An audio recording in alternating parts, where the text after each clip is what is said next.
Bueno, guanyar fora és difícil, en situació normal ja.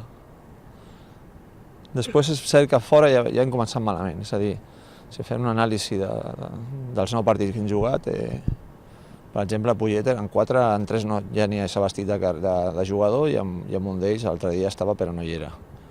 Ja portem 4 de 9, no? Hem anat incorporant i traient jugadors. Hi ha partits que hem competit molt bé i altres que han sigut una ombra. I la regularitat ha sigut nul·la, és a dir, a fora sempre ha passat una cosa o altra.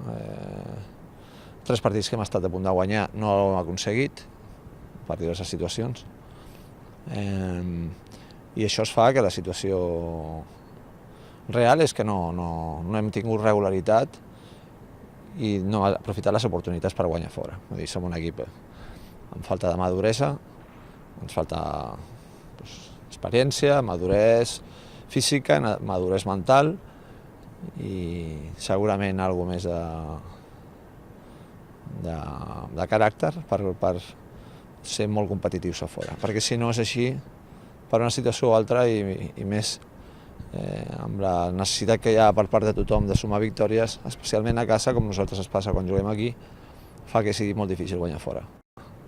Aquest partit arribant després de 2 setmanes o 3 d'entrenaments correctes o bons, guanyar 2 partits seguits, pensava que estàvem en una bona línia, però la Lliga no perdona, els altres també tenen urgències i sí que és cert que amb aquest tema es falta una mica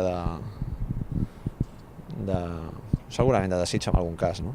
Vull dir, digue-li desig o digue-li de no urgències, però això no perdona. És a dir, o surts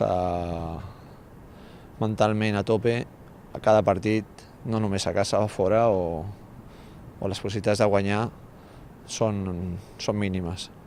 I en el cas nostre, que tenim un equip per lluitar-los, però que tenim de jugar bé per guanyar fora, si no ho fem així no guanyem.